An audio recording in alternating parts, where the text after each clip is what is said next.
Tokyopop's got some great new titles dropping for Q2. Let's talk about them. Dropping on Free Comic Book Day, we have Far Cry: Cull the Heard by Ryan Nichols. Villains from popular Far Cry games are transported into prehistoric times by the priestess Batari, who has pulled them from their lives before they've committed their most heinous crimes. Now, they're tasked with fighting against the dangers of a prehistoric world and challenging their supposed destiny. Will the unusual circumstances encourage them to come together, fight against each other, or go rogue? Next, for Comics That Matter, A Smart and Courageous Child by Miki Yamamoto. Every young couple has high hopes for their unborn child, and Sara and Kota Takano are no different. But only days away from giving birth, Sara learns about the tragedy of Malala Yousafzai's attempted assassination at the hands of the Taliban, and her pure and innocent belief in the future is shaken. If such a smart and courageous child can be hurt so badly by the world, how can she keep her own baby safe? With Sara now in a state of shock, will the young couple be able to bridge the widening gap between them, or will it tear their family apart? Now we've got Scarlet's Secret by Tomo Serizawa.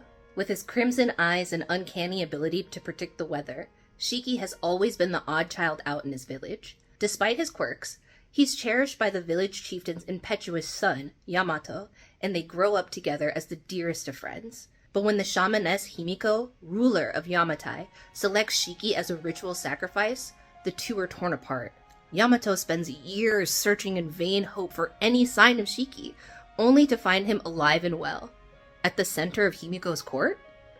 Disguised as the shamaness and inheritor of her divine power, Shiki is no longer human and can no longer act upon human desires. Despite that, Yamato is eager to swear himself into her service and stand by the shamaness' side to safeguard and lead their people. But can Shiki resist his love for Yamato, even if it means going against the will of the gods?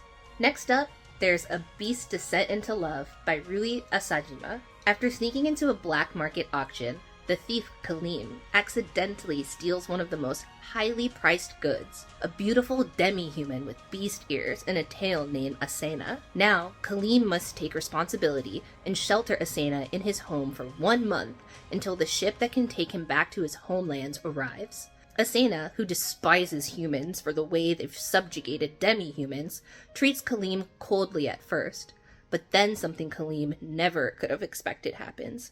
Asena goes into heat. Sounds pretty hot to me. Now we've got Watch Dogs Tokyo by Seiichi Shirato. The Tokyo Metropolitan Government decided to introduce JCTOS, an urban infrastructure management system developed by Bloom Japan. People's lives have changed completely due to the convenience of improved infrastructure and the ease of interconnectivity. Everything is fine if you don't think too hard about what lurks in the shadows behind the closed doors at the Bloom Corporation.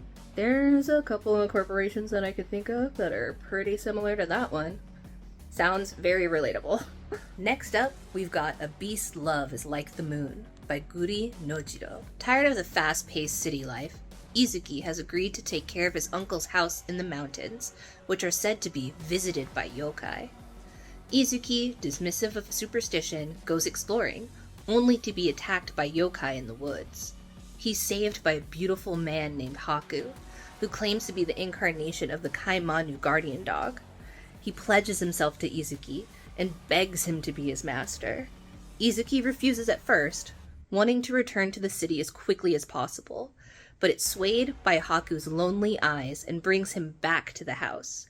Gradually, he falls into a comfortable rhythm with the pushy but devoted Haku while living under the same roof, and Izuki wonders if he really wants to return to the city as he thought.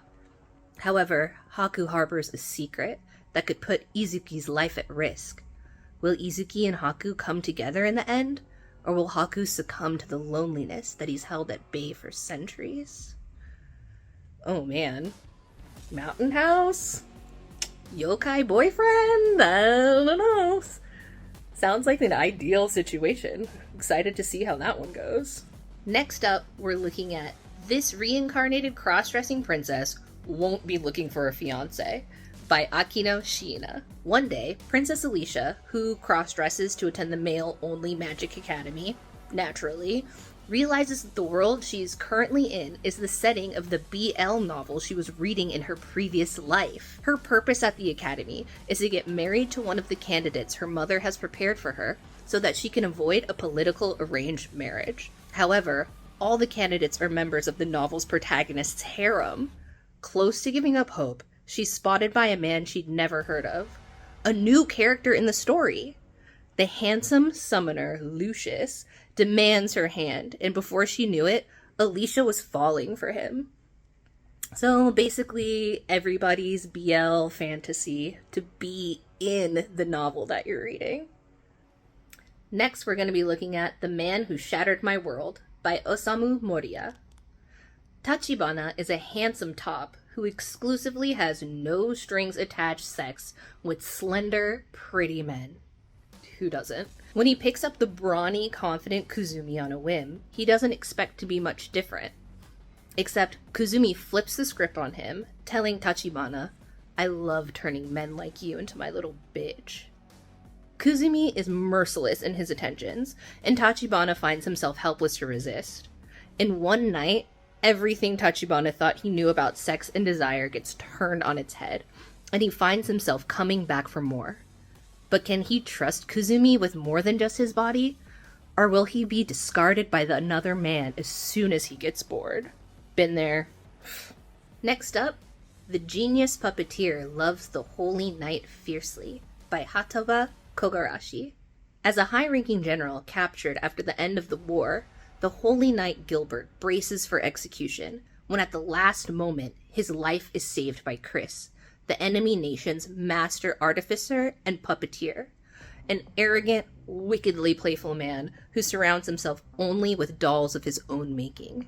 Chris claims to admire the beauty of Gilbert's soul and intends to use him to create his newest masterpiece. When Gilbert refuses to go along with Chris's plan, he is forced to choose between certain death and forsaking his faith to become an immortal doll. Hoping to buy enough time to make his escape, Gilbert instead offers himself up to Chris as a slave. But if that's the game this knight wishes to play, then Chris fully intends on toying with him until Gilbert breaks to his will. Terrifying. Into it. Here for it. Now we've got Sweet for Sweets and Foreigners by Marina Sano.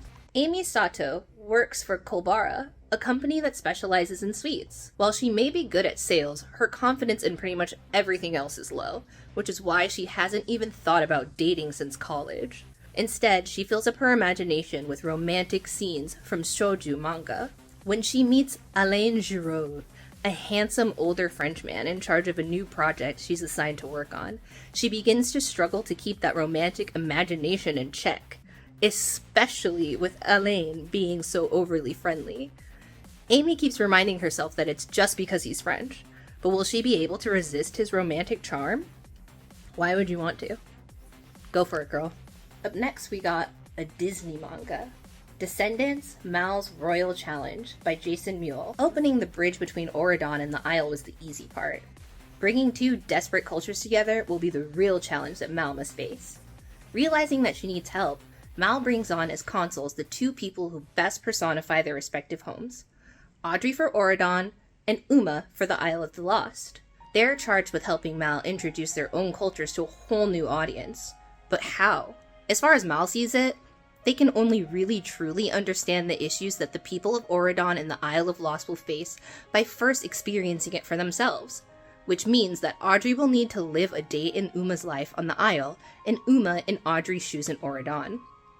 This experience, full of embarrassing missteps and unexpected situations, opens up Audrey and Uma's eyes to show how inattentive they'd been to the challenges faced by those who'd grown up elsewhere, and inspires them to join forces with Mal to find a better solution to truly integrate their cultures.